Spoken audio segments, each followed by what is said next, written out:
Okay, welcome back to the podcast. This is episode number 172 with my friend Erin Busch. Erin is a composer, a cellist, and a teacher, and she runs a camp called the Young Women Composers Camp for young women and non-binary identifying people who are between the ages of, I believe, 13 and 25.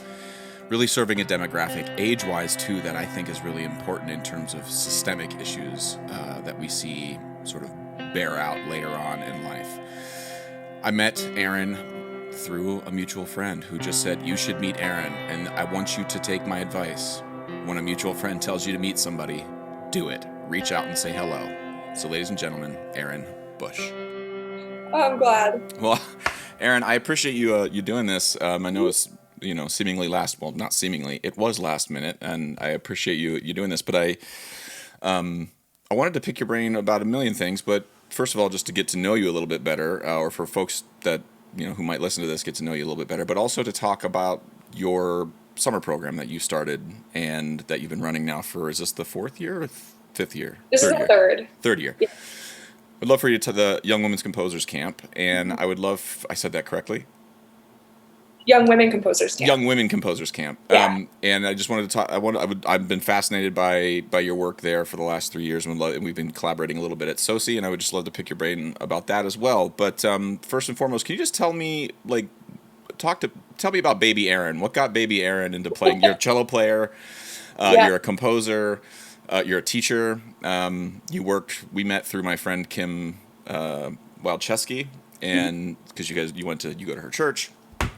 Her and my wife are really good friends, and so that's kind of the random way that we met, was through the church, oddly. And so I wonder, just take us back to Baby Erin and get us up to where we are now, and then if we get diverted there and we're at random tangents, okay, so be it.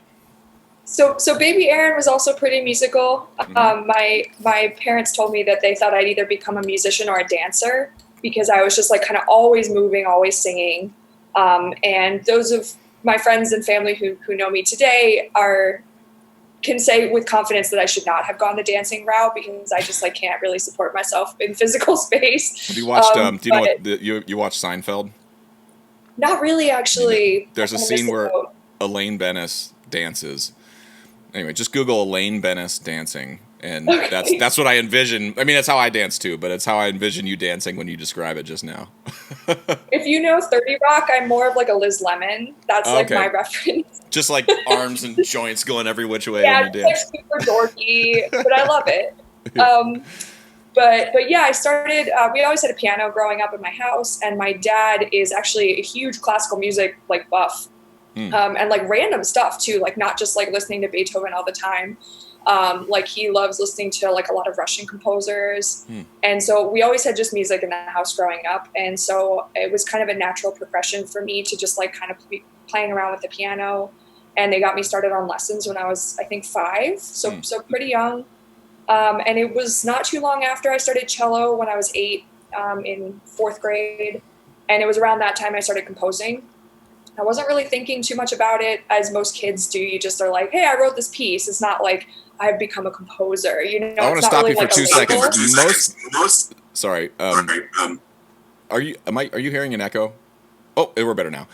Sorry, we're better. I was hearing myself for 2 seconds. Technology, it's great. Okay. I just want to make sure there wasn't a third person in the room sort of chiming in on your behalf. No. I was like, man, that person sounds a lot like me.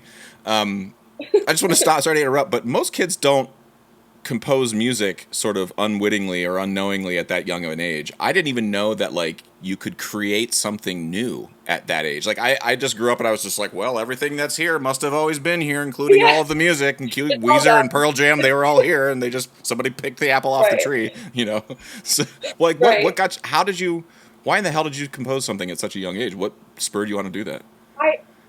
It's hard to put a finger on it, because I was so young. I don't remember what I was thinking about. I do remember, I've always had a good ear. It actually got in my way a lot as a kid, because I didn't learn how to sight read very well for a long time. I really only buckled down in high school, because I would just be able to get by with my ear. I remember I would just make my piano teacher play the piece I was supposed to learn, and then I would just listen and play it back, and she'd be like, oh, that's great. But I wasn't reading.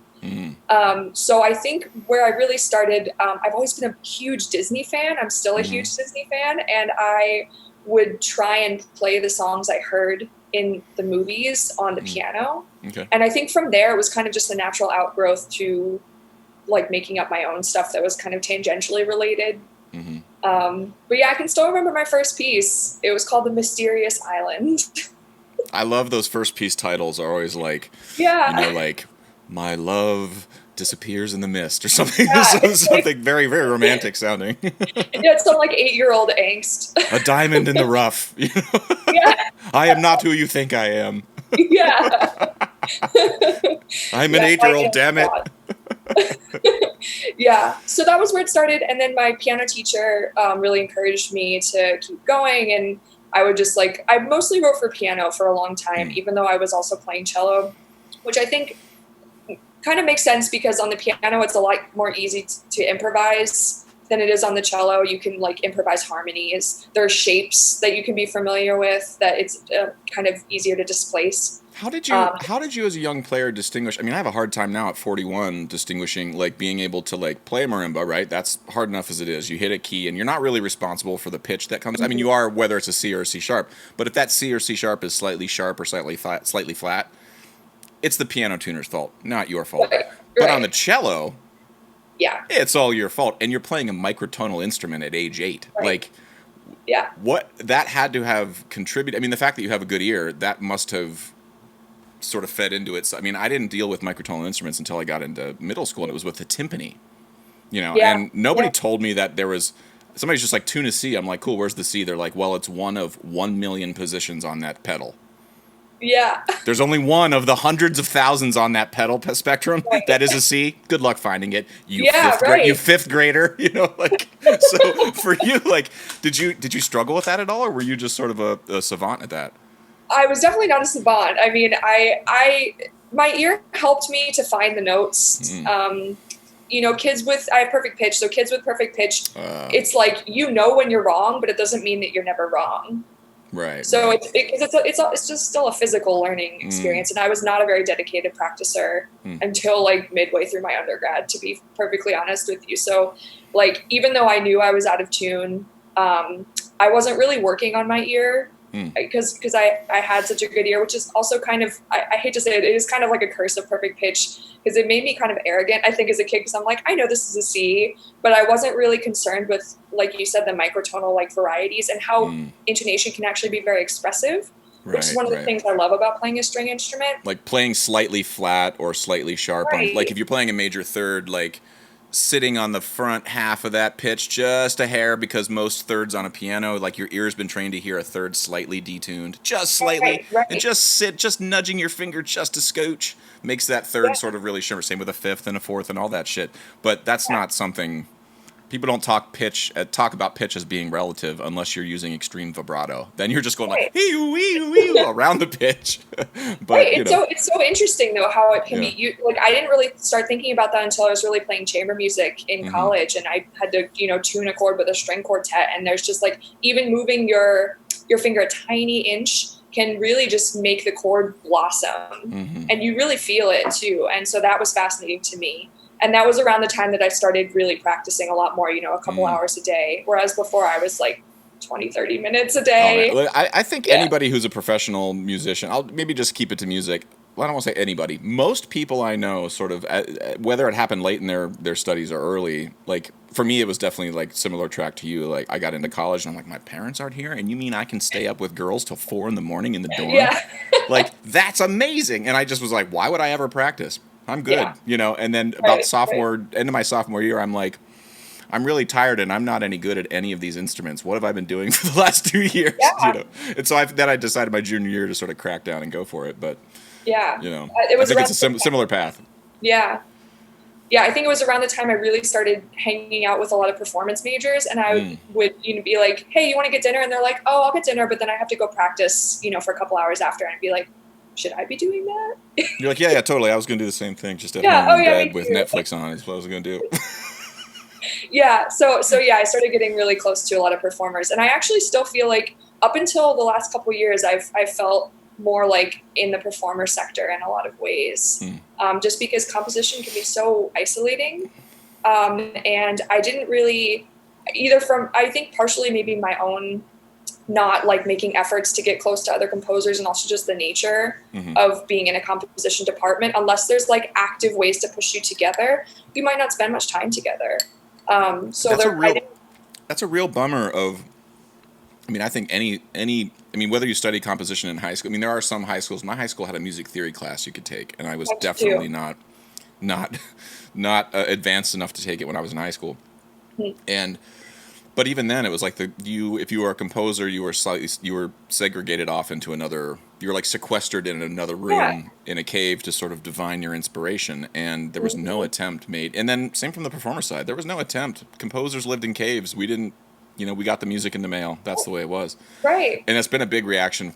That's one of SO's big sort of mission pushbacks over the last 20 years is to be like, I mean, that's one way you can do it, but we far prefer to work with one composer over a very long period of time and really know, like, does that composer like red wine or white wine, or do they not drink? Yeah. Do they like to smoke a cigar, or do they oppose? Like, all of these things, it's, like, interesting to find out about a composer and learn about them in person, and that's something very few of us got in school.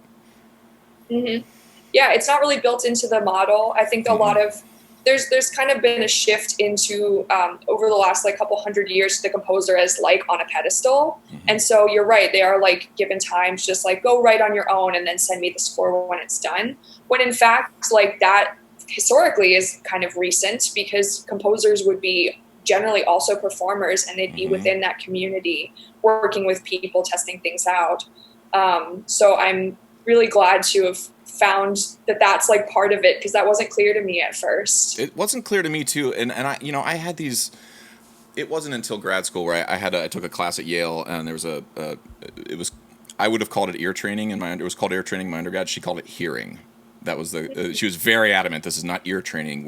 You need to learn how to hear things and listen. I love that. Yeah, it was awesome. Her name is Joan Panetti. She was a total badass. One of the best teachers I've ever had in my entire life. And that's awesome. We were listening to Quartet for the End of Time. I've told the story a million times in this podcast, so I hope I think it's a good one. And she asked, she's like, who here has heard this piece? And everybody raised their hand except for me. I'd never heard it. I got all the way to Yale having never heard Messiaen, like in any real way. I think I heard the like beep beep beep beep beep beep, like the little bird call thing. Yeah, that's it. Yeah. That's what I knew of him, was the bird call thing. And she was like, "You've never heard this piece?" And I said, "No." And she's like, "After class, come see me." And I was like, "Oh shit." She took me to her. Well, it turns out she studied with Messiaen when she was in college. Worked with him. Cool. She was an amazing piano player. She sat down. We put on a record in her office and listened to the entirety of Quartet for the End of Time, while she just sat there going, "Ooh, here's the good part," like poking me. And she's like, "This is the part. That. This is the part. Like at the end of they're in a concentration camp." She's like, he wrote this in a concentration camp. I was like, I didn't know. I had no idea. I didn't really know much about World War II history. I was like, what? I mean, I know about like what? Tell me more. And she just like laid out, she was telling me these stories that he told her. Wow. And I was like, oh yeah, Messiaen isn't this like this messianic figure. I mean, he's literally a messianic figure, but he's not this godlike, Jesus-like figure that we just we glean all the information from him and he's never wrong. He's a person reacting to his environment. Wonderful. I'm sorry. No, just to say that like I wish if we could have looked at Bach as like somebody who also like he did all these things, but he also had a gig. He had to write a new mass every Sunday, and he had 23 kids. Yeah. So like I don't know, Erin. I don't have any children, but like we know people who have children who have like one or two, and you're like 23. Like what kind of person must he have been to be able to do all this stuff? So I like to think of these people as humans. So I think this does relate to maybe I'm projecting that your reaction to this sort of studies might have been something that prompted you. I'm feeding you an answer. Why don't I ask you, what prompted you to start your summer festival? I don't mean to jump over any sort of baby Erin trajectory here, but what prompted you to start this summer festival? Well, first I want to say too that how wonderful that you had that great teacher who really took the time to like work with you on that piece, because that's such a beautiful thing, and it clearly made a real impact on you. Yeah. And so it kind of related to the camp. I mean, first of all, I grew up as, a young composer, very young when I started out. And it was a different world. The internet was like still kind of nascent. And so I wasn't trying to like Google festivals or anything like I think a lot of students are now. Yeah. But there were some local things that I would do as I was getting older, like competitions and submitting my piece to, for readings and things. And I was always the only girl there, among like a sea of other, teenage boys essentially. And I started to just notice it, I don't think I realized it at first. And after you notice it, you can't stop seeing it everywhere. And it made me then look at the name that was on my sheet music that I was playing, and it was always a man, generally a dead man. And so that kind of, the seed of doubt was now blooming. And Well, what was the doubt? Like what made you, I'm sort of asking the dumb questions, so please don't try not to read any agenda behind what I'm asking, but like why was it bothersome to you to be in a room where you felt like, where you realized, like you noticed it, right? You said that you noticed just the most obvious thing in the room is that you're a girl and the rest of the people in the room are young males. Like what was it that bothered you? Why did that bother you? Other than just the stark reality of the truth. Like it's just a data point that's true. Why did that bother you? Well, it didn't bother me to work with other men because I had a lot of friends who were boys, and I didn't mind, sharing my music in front of them. It bothered me because it seemed like the music scene was not making a space for people like me. And it seemed like I wasn't really going to be supported if I chose to go further. Maybe there weren't channels for me to pursue what I wanted to do. So that's when I started to maybe consider a music education degree instead of, because I love educating kids and I love working with kids, adults, everything. But I never really thought too much about a music ed degree just because I knew I didn't want to do public school teaching. But around my junior, senior year, I knew I wanted to be a composer in whatever way that meant to me as like a 16-year-old. But I just didn't really see the path forward. And so I ended up applying. My parents are like, why don't you just apply? And if you don't get in, then we'll work it out. And I got in, so I didn't have to worry about it too much. But then when I got to Temple, I was the only girl in the whole undergraduate composition program. There were like, I think it was relatively small, but still there were like 12 or 13. When was this? Spots. I'm sorry? When was this? This was 2009. Okay. And I know they've definitely diversified since then. But I remember talking with my teacher about it as a freshman, saying like, I thought that there'd be like some more women here for me to be friends with. And he's like, well, we'd love to accept more women, but we just like don't get applications. So that really stuck with me over the years, that it's a pipeline issue. It's a representation issue, and that's like feeding into the pipeline problems. So when I felt like I was able to really think about what to do about this problem, this is when I was adjuncting then at Temple in 2015, I guess, 2016. I really started thinking about how to do something to prevent this from happening to the next generation. And so that's when I came up with the idea of the camp. I think there are a lot of people, a lot of organizations who are trying to fix the representation issue, which is really important. And is also a quicker fix because you can just like program it in next season. You can just like, okay, we're going to make this more diverse. We're going to start programming women. But that doesn't really help the problem of getting young composers to understand, we know that there's a problem and we're going to give you the extra tools that you need in order to start your journey, because that takes a long time to fix. So that's when I wanted to do something like education based. So I started thinking about the camp it was 2017. So it was about a year and a half before it actually launched in the summer of 2018. Well, I don't mean to interrupt, but I do want to just sort of put a pin in two different approaches here that I feel like and please correct me if I'm misidentifying anything you just said or misrepresenting anything you just said. There's a million ways to approach the diversity or any issue, whether it be diversity or racism or anything. You want to have greener grass in your neighborhood. Like there's a million ways to go about those issues, right? And one I think is the sort of dealing with programming and things that are sort of, if you're on the spectrum of like root to the limbs of the tree, that seems to be farther closer to where the blooming of the leaves are happening. We're going to program stuff here, and I think that's important. But I do want to highlight that one of the reasons I want to talk to you is that I do get a sense. And again, my feelings aren't proof of anything, but my sense is that there's a lot of effort towards the back end of that spectrum, which I get. I totally empathize and understand, because it's not. I don't want to say it's easier, because it's not easy, but the answers are a little clearer. You can be like, oh, boom, plug that box, boom, great. Oh, look, we've done the thing. But you're taking a tact. The other tact is to be like, this is going to be a 15 or 20 year thing. Like, it's a long game. It's going to. I mean, a lot of your students aren't going to graduate from college at least for another decade. You know, some of your students are like, what, 13, 14 years old?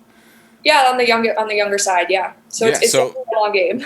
And I just want to say that, like, I think if I had my druthers, I would advocate more towards your side of the approach, because I do think that's that when people say systemic, that implies there's a root, or that it's buried deep and it's growing deep. And so I'm very hesitant. It's like, okay, great. If there's a systemic problem, let's get down and regraft on some new roots onto the old system, and sort of, it's like, you know, you can do that with grapevines from Italy. They graft a little sliver off and bring it over here and grow a new thing, you know. And it's the exact same thing, except with this problem, I just want to say, I'm sorry, this is a very long-winded way to say that I appreciate that. It seems to me that you're really taking the approach of, like, rather than looking up, being like, nope, I'm going to burrow down deep and plant all of these students down in here and hope to see them in 10 years. Right. I mean, you do need both sides, because you're right. That is definitely our approach. We're playing the long game. We're trying to, like, get students to get interested in composition early and see that there are pathways for them to succeed. But at the same time, we do also still need increased representation in the immediate time. But the problem is with representation, when you are looking for people to program, you are picking from the composers who made it, who were able to, like, get through that. You know, the pipeline didn't really prevent them from ascending for whatever reason. Maybe they had a mentor who helped them, or they just got lucky along the way. But what I'm concerned about is all the people who didn't make it that far, who got discouraged or weren't given the tools that they needed or the opportunities. So I'm trying to kind of level the playing field at stage one. Well, and then if composers don't want to go on, then they don't have to. But if they do, then they're able to have that foundation. Yeah, we always tell the soci students, or any students of mine, that I'm like, I just need to be clear with you. I do not have any interest in whether, like, I don't have a desire for all of you to become professional steel drummers. Right. Like, that's not my goal. And if that's what you want of me, I'm here to tell you I cannot make it happen. I can barely make it happen for myself. let alone you. So what I want you to learn is, like, the basic skill set that you can then apply to any other human activity. Right. Like cooperation, working together, seeing a problem, dealing with friction in the room, dealing with somebody who thinks differently than you. Maybe you're not a religious person, yet the person beside you is wearing a cross around their neck, and that, it freaks you out. Like, I'm sorry, that's what it means to be in the room. And let's talk. Yeah. Let's deal with that. You know. Well, what can I ask you? What was your So I have my experiences from the first soci that we did, where I just, we were like, it's not real, right? We got these applications. All of a sudden, cars started pulling up, and I about had a panic attack, because it's like, these people are here. What the hell have I done? Oh my God, we're gonna get sued. I don't have a plan for the next hour and a half of what's about to happen. For you, like, what I think I might have been at the first year. I think I came through. Missy was there. I dropped in and we talked about percussion. I watched Missy's lecture. What were your sort of highs and lows, if you don't mind sharing, of your first festival where you were like, that was a huge success, and then the other thing you were like, I should just hang it all up? like what were your massive failures and what were your successes? I mean, I really think that, you're so right that it's just crazy to be like, oh, there are real people who are, like, doing the thing that, like, I thought of and just, like, wrote in a spreadsheet, and now it's like in the universe. It's pretty crazy. Your Google Doc put a person in the room, and that's a weird thing. You should see how many spreadsheets I have going. I'm with you. But I honestly feel like the first year was pretty successful. We had, I think one thing that I kind of realized is I might have overscheduled a little bit. And I this year we really, pared things back because we were online. And I actually think it worked a little better, like a little bit of a less is more kind of model. And I think another thing I realized is I tried to kind of do everything my first year. By yourself. I still struggle to not do everything. But I was so exhausted after the first year. We only hired one chaperone and we had 10 students. And so we kind of fixed that the next year. We're like, we need 2 people because they have to be, with minors, they need to be accompanied at all times. So Right. I ended up doing a lot of that. So that was probably the biggest takeaway of like, I need to like hire some more people. And how did that go? I mean, but it's one thing to recognize that as somebody who I fall victim to that every day. There's still things I have a hard time letting people claw from my hands, Right. It's one thing to say that out loud and acknowledge it, but then it's another thing to actually give that responsibility to another person. Like, did you have anxiety about that? Yeah, I still struggle with it. I think it's not a natural thing for me. I think I can be kind of a control freak, and I recognize that, and I'm trying to, I think that's a lifelong journey for me, is like relinquishing control, especially for like a camp that was coming out of my brain. But every year it's been a little bit of like a tester. Like this year we had our first intern who's been helping a lot with social media and just like nuts and bolts stuff that I don't have to personally do. But that was still a transition. I was like, oh, I don't actually have to do like this test session. Like I can, delegate that to her. So it's been gradual, which I think has helped me to recognize like these are the areas where I am actually needed, and these are the areas that I don't need to personally be there. Yeah, it's tricky. For me, it's maybe it's just my dad. My dad was a very much I grew up in a pretty conservative household, not super religious, but it was the pull yourself up by your bootstraps was. It wasn't exactly that. My dad was a very caring man. Like, didn't want anybody to suffer or have any harm. But he was a very much before you depend on anybody else, make sure you are actually pulling your own. I think that was more the approach. Make sure you are actually tapping into your full potential before you go and ask somebody else for help. And that, to me, that's been a bit that helps me sometimes, because I don't realize how often I am just copping out because I'm lazy or tired. For me personally, but.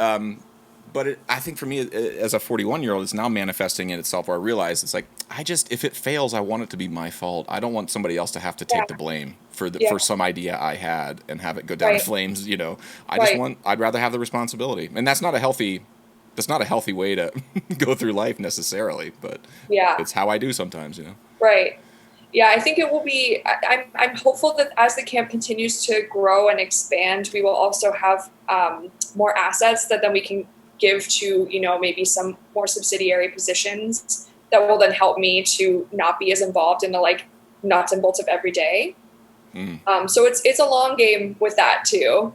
Just making sure we're sustainable. Can you tell me a little bit about, so for someone who's maybe listening to this and is like, you said Young Women Composers Camp up front, I'm a young woman, or I'm a young person who's non-binary. What's the application process like? What are you looking for in a student? Sure. It's called Young Woman Composers Camp, but like being a young woman or somebody who's non-binary, it's like that's one of the things. What are the other things you're looking for in a composer if they want to apply?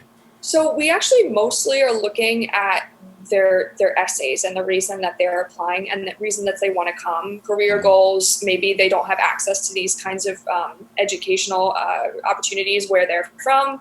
We've had a bunch of students from very rural areas of the country who are just like, there's literally no music program by me. So we're not necessarily looking for compositional experience or, we don't require them to send in a piece. So we have some students every year who have never written a piece before. So if they are someone who wants to get into composing, they still have to submit something. But it doesn't have to be a piece. It can be, maybe they improvised at the piano just casually. They can send that in. Maybe they've done no improv or composition at all, but they are really good at the violin. So they can send in a video of themselves playing violin. Or they can send in, some students send in like a video essay of themselves being like, this is why I really want this opportunity. And so that's really more what we're looking for. So every year we get a really diverse cohort of just experience with composition. So especially this year when we were opening it up to undergraduate students, some of whom were composition students at a university. So we had people who had a good amount of experience, maybe written for, multiple chamber or orchestra ensembles. And then we have some students in high school who have never composed a piece before. And my first year, I was really concerned. Like, I hope this doesn't turn into like a weird like sect. Like, I don't want to have cliques. Right, I right. I like am worried about students like being like, oh, you don't know this. Like, oh wow. Yeah, You I mean, bullying or peer pressure is a thing. Again, all of that stuff is on a spectrum, and I've been. I mean, if we're going to talk about bullying on a spectrum, I mean, I've been bullied by colleagues in my field because I don't know something about some obscure reference about Right. It's so Boulez or messed up, something. but Like that's the thing. what are we doing? It's so messed up because like if you don't know something, like it's probably an opportunity, like an opportunity gap, right? So our students, and I have to say, those worries were totally without reason because we have had the most supportive cohorts. We had our first concert of 2 concerts yesterday, Wednesday the 29th. And it was so amazing because we had a running chat. We had like a watch party with the members of the students of this year, and every piece that was played, they were like, oh, this is so great. Woo, like great. I love this section, just like, really engaging in the moment, which is one of the beautiful things about it being online. And, I just am like blown away by how like they're just constantly affirming each other, lifting each other up. If someone's like, I really don't know this, they're like, oh, check this out, this link out, or like, I'll meet with you afterwards and talk to you about this. Like they're really, really supportive of each other. And so that's been one of the most rewarding things for me to witness. Yeah, I got to say I go back and forth. I mean, I'm on social media, or at least I'm creeping on social media more than I should, and that gives me a perception, I think, that I have a misplaced perception, I think, of the way other generations communicate with each other, including my own. And I'm sort of disheartened. I often find myself disheartened at the way, like, oh my God, we're never going to be able to figure this out. We're constantly at each other's throats. No one's supportive. Nobody cares about anybody else. And I think that's mainly just a faction of like the comment threads on social media. Because again, when we did a similar live stream thing of all of our pieces from Soci, same exact thing. Yeah. Like everybody's online like, oh my God, this like you've given somebody the Dead Sea Scrolls every time they hear a piece, It was just here's a hoverboard. I found one, and everybody's like, oh my God, a hoverboard, and they're just constantly out over the moon. And so I'm having a hard time with that dissonance because it's like, in one hand, it's most of the world is screaming and yelling at each other, except if we just put people in this other context, everybody also has the capability of being uber supportive. And so I just feel like if the whole world was constantly in a composition festival, maybe we'd be nicer to each other. I think it's about like opting into a community, right? Yeah, because like within those communities, everyone who's there really wants to be there. That's and true. are just happy to be there. And so like when you find your community, you are just going to radiate positivity, and that's going to come back to you too. Well, how have now that you're 3 years in, what are some of the struggles, or what are the things you've noticed? I don't want to say struggle, but what are the things you've noticed in terms of just generational shifts or attitudinal shifts? I've sensed from 10 years ago to Soci now in the 12th year, it's not like there's a huge swing of the needle to like all of a sudden now everybody wants to do like non-timed or pieces with stopwatches. Nobody wants to play Hocketing rhythms anymore, but there are subtle sort of shifts in sort of the way people talk about music, the way people perceive music. I'm just kind of curious from your end. Are you witnessing any conversations where you're like, that's fascinating to watch that sort of the winds sort of push this conversation this direction? Kind of. I mean, probably less specifically in a musical context. One thing I have kind of noticed musically is that there's more like more politics within the music that's being created, whether it's overt or not. Right. Whether it's a piece about like, this is my response to climate change, or whether it's a piece that uses fixed media of like Trump tweets. There's kind of a spectrum, but I have noticed that our students tend to be pretty politically aware in general, and that seeps into the music that they create.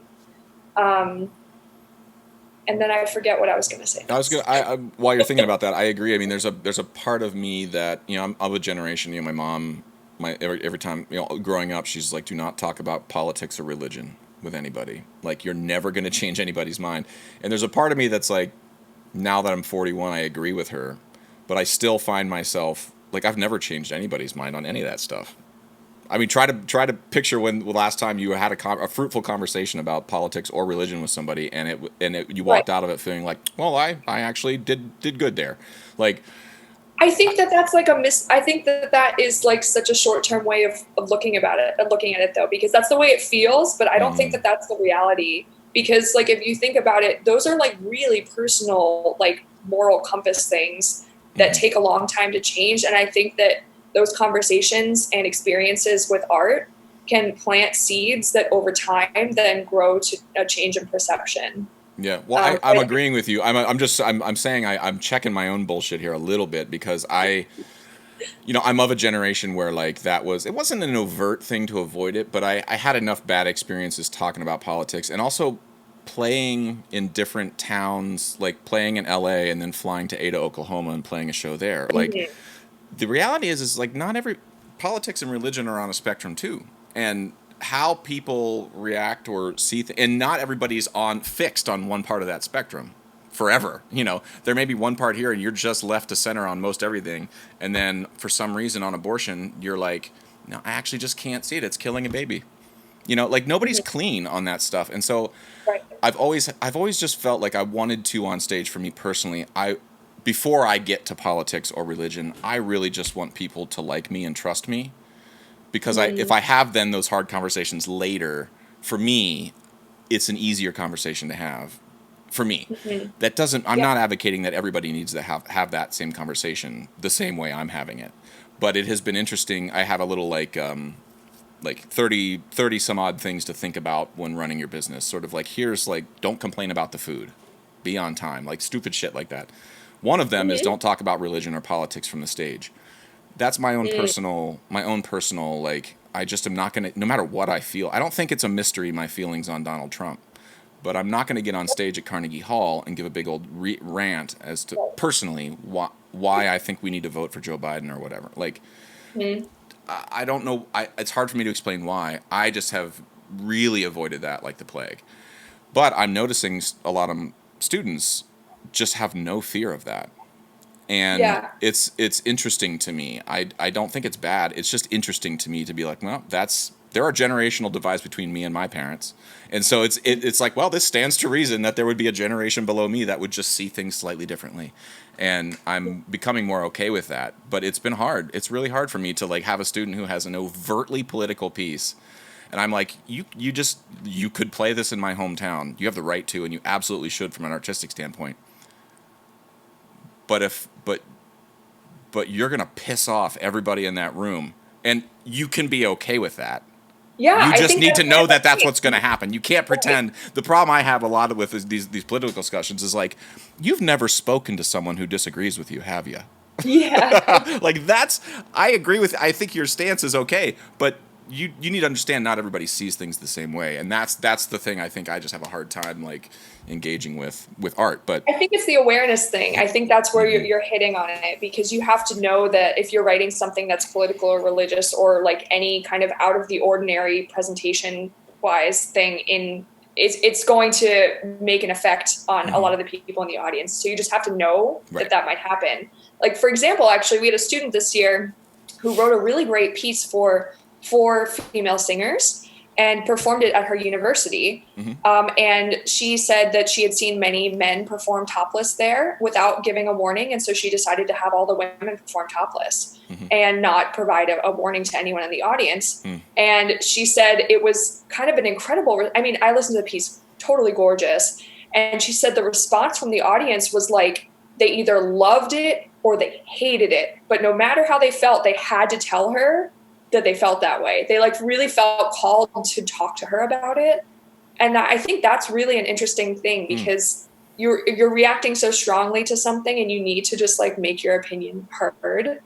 And I don't know. I just, first of all, I'm like, you are way more bold than I would ever be. Like, I would say the same thing. Wow, you are braver than me.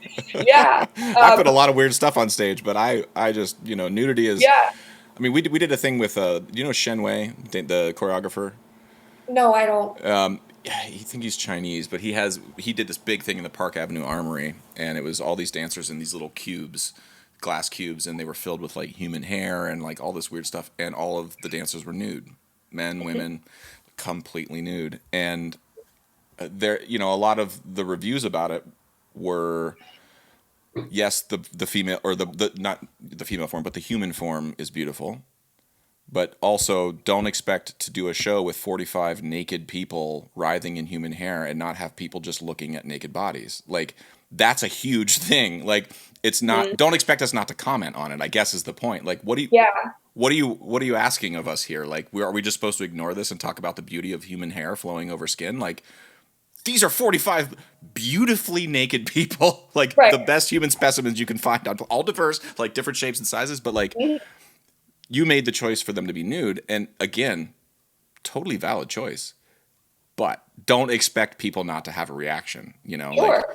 Like, anyway, but all that is to say, like, your student, it's good that your student is having those experiences. I get is what I'm saying. And me as a 41-year-old teacher, I'm trying to figure out how to like enable someone to have that and have it be an educational experience, and not say what my irrational side of me says, which is don't talk politics or religion from the stage. You know, that's Papa Josh saying like, I just don't want you to get in, I don't want somebody to yell at you. I don't want you to have a bad night. I want people to love your music. I want all of those things, and I don't want them to hate you because they think you voted for Hillary, you know, like, or something. Something like that's my worst nightmare, is that somebody doesn't come hear your piece because they know you're a Democrat, you know, or something like that. Yeah. I think it actually reminds me of this thing my mom used to say to me, which is, I used to want to get a nose ring. And she's like, if you get a nose ring, that's the only thing they're going to notice about your face. And I wonder if it's the same thing about like a piece of music that maybe has these other elements like nudity or a religious spin, is like, do you want that to be the takeaway? Because for some people it will be. And I think as long as you're aware of that as a composer, that for some people that is going to be what they're getting out of it, go for it. Because at the end of the day, who are you composing for if not for like your own expression? Right. I mean, you can go back through history and look at artists who have done, I mean, Robert Mapplethorpe, you can look at many different artists who the government tried to censor for making art. It's like, I am by no means telling anybody they should ever censor themselves, but, you know, you also need to, at the same time, be able to look around a room and understand why the reactions are coming at you the way they're coming at you. And try to empathize a little bit. As an artist, try to empathize with why somebody might have that reaction. And for me, the empathy on that, on both sides, is so that those people want to come back and see your stuff later. Like they may not like your art, but I want them to like you. And if they like you, then it kind of doesn't matter what you do on stage. They are coming out to participate in live performance, and they trust you. And for me, that's been my goal. But I'm curious for you as a teacher now that you're 3 years in, have there been students that, like, what's your alumni classes doing now? Like, how have you been tracking them? Yeah. So like I said, this year was our first year taking undergrads. Usually we had just done high schoolers before. Right. So many of them are still in high school. Did you cap it on the top end? Like, how old are folks? Yeah, just like, we didn't give like a specific age. I think we might've said 25 just in case people took like a gap year or something, but it was really like the oldest is you could have just graduated from undergrad. Got it. Okay. So I think our oldest student was actually 25, maybe 24. I don't remember. Okay. But yeah, so it was like about a 10-year age span, and also various experience levels. But doing it online actually was kind of amazing. And it made it really accessible. Like we had students from Australia tune in, and from a couple countries in Asia as well, and Canada. So it's really great. And I forget what your question was. Alumni. What are your alumni like? Have you been tracking them at all? Yes. So most of them are still either in high school or in their like early years of undergrad. We have had a few students who have like, I have a student at Princeton who's a music composition major, and at Oregon, and at Oberlin, and like some really great music schools. I think you might know the student at Princeton. Her name's Emily Lucian. But yeah, keep an eye out. She's I will great. keep an eye. I mean, how long has she been at Princeton? She'll have done 2 years, I guess. No. How do you spell her last name? Liushen. Okay, it rings a bell, but I don't know that we've crossed paths in the steel. I mean, yeah. Anyway, well, I will keep my eyes peeled. Yeah. But no, we have a good amount of students who are, and we actually had Quinn Harley, who just graduated from SUNY Purchase, I think, who did like an accelerated music degree. So we have a couple of students who have graduated, but most of them are still kind of figuring it out. Like they're young. But I keep in touch. I send them opportunities all the time. They send me like, this is the piece that I just wrote. Like, what do you think? or can you offer me some advice on this application or write me a recommendation letter? So I'm still in touch with many of them. And we've had a couple students come back as well, from year to year. Yeah. Do you have any of them started to apply for college, or like do they come to you for help with applications and things like that? Yeah. I had, just recently we had a student who came to me, who is now going to start, I think at Northwestern. She'll be starting, her name's Sophia Schiffer. She's a really wonderful student, who came to us really wanting to do music composition, but kind of torn between doing that or engineering. And so now she's starting a double degree this fall. Awesome. Yeah, in composition and engineering. And I wrote her recommendation letter, and she ended up using her performance from last year's camp as a part of her portfolio. And she also came back this summer, and so she got another piece with us done. That's awesome. I mean, this is I don't know how many young, female or non-binary students between the ages of 13 and 25 listen to my podcast, but I don't know. I'm going to guess my demographic is not necessarily that, but sadly, but I will say, if there's anybody listening to this, I'm biased because I know you, and you're anytime Kim Wildcheski says you should reach out to this person, I don't even care if you've killed my dog. I'm sort of like, whatever, you must be the best. So I can't recommend you and your festival enough. So for folks who want to, maybe are listening to this and want to, maybe they're 10 and they're like baby Erin and they were writing pieces when they were 8. If they were interested in this, first off, where can they find out information about your camp? And then secondly, are there any other opportunities or any other festivals or places where you would recommend that they look to, if not your festival? Sure. So they can find out information at our website, which is youngwomencomposers.org. And also we're on Instagram and Facebook as well. We're pretty active on social media. If they're 10, that's definitely a little too young, I think, to really be a part of the community. It's not even really about ability. Like I said, it's more about, community aspect, maturity levels, experience, like life experience levels, not even musical. So that's why we try to keep it, high school, like 14, 13 as a minimum. But there are some other festivals out there for young kids like that. I'd suggest looking at the local level is probably your best bet, like day camps. There are a lot of youth orchestras, especially if you live in a city. There's most likely going to be some kind of program for composition, or at least like a university that you can reach out to get like a couple lessons with a student, or even a graduate student or a professor there. That would be my tip for that.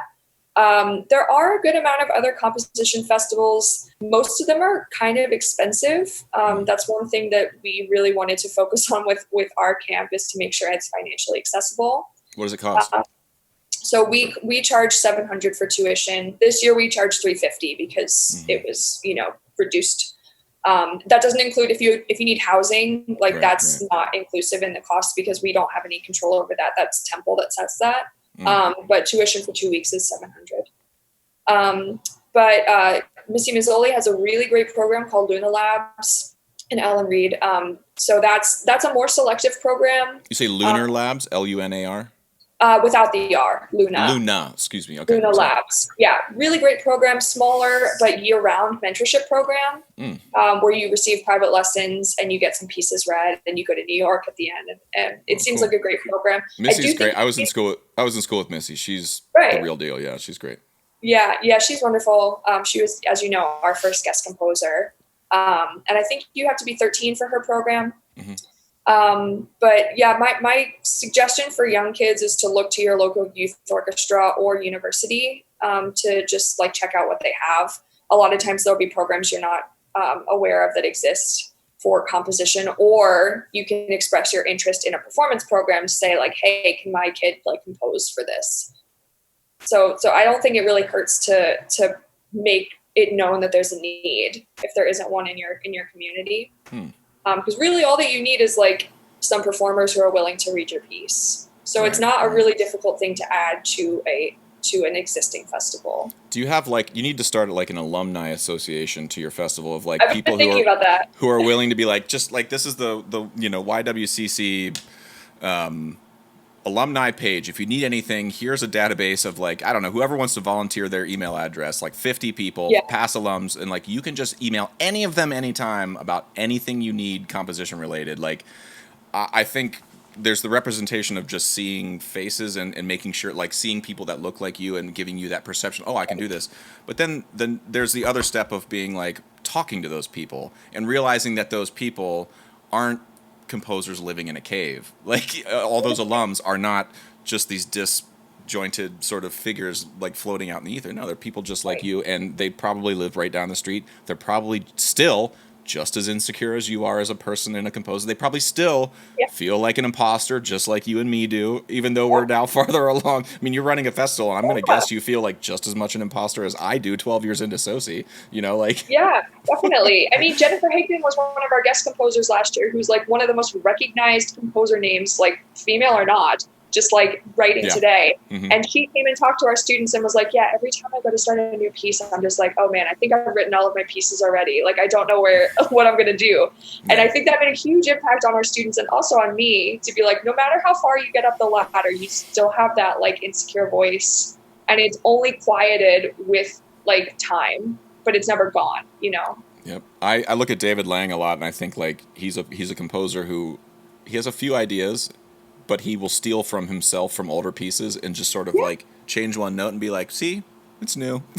And I'm just like, every composer, if you just felt better about that, people would feel less worried about running out of ideas. Like, just steal your phrase and change one note, and there you go. It's still your music. I mean, you have total control over that. That's one of the like techniques that I actually recommend is like, if you're stuck, just go to an old piece and try and like take a section and then do something different with it. Plagiarism is fine if it's yourself. Exactly. You can plagiarize yourself. Right. You just can't do it with other people. Well, Erin, we're coming up on an hour here, and I you know, it's an hour you'll never get back, so I apologize for wasting your time, but it's not been a waste of mine. I really appreciate talking to you, and your presence and your students' presence at Soci the last 3 years. You know, this last year, of course, this year was awesome to have you all on the Zoom screen, but it's not lost on me, the vibe of the room changes when your crew, you called them a cohort earlier, when when your cohort flocks into the room.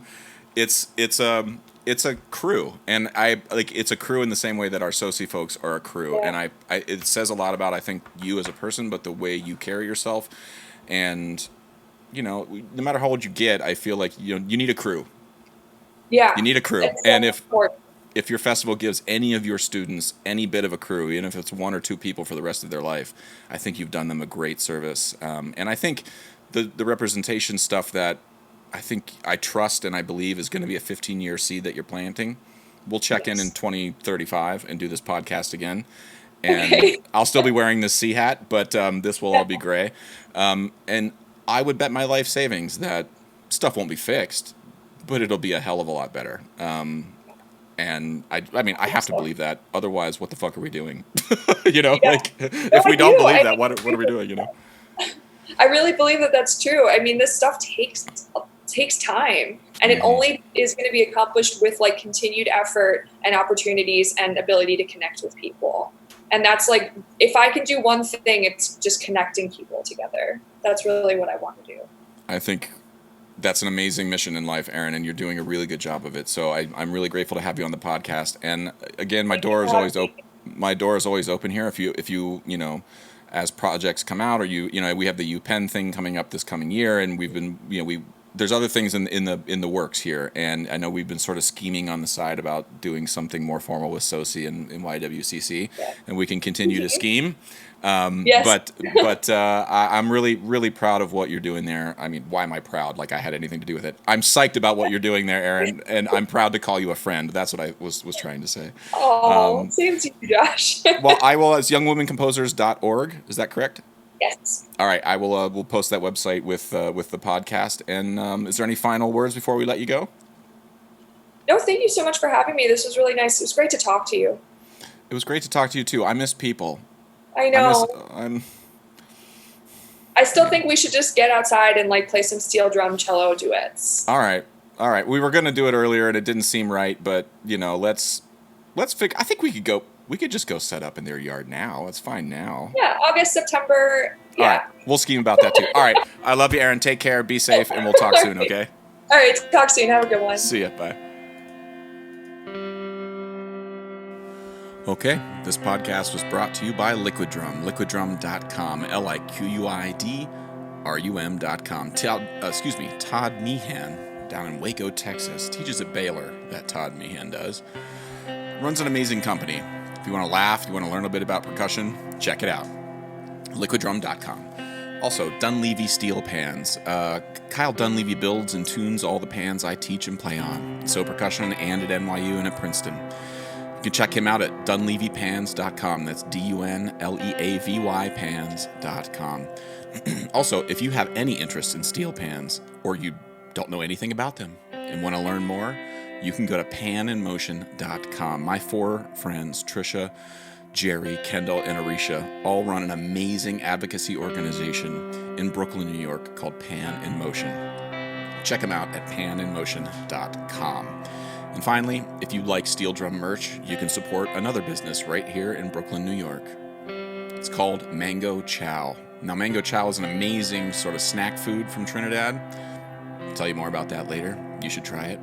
But Alejandre runs an amazing company called Mango Chow. I own a bunch of his shirts. They're worth it. Check them out. Okay. You can find him on Facebook, too. I hope you enjoyed this conversation. I hope you're all well, and I hope you're staying safe. Talk to you soon. Bye.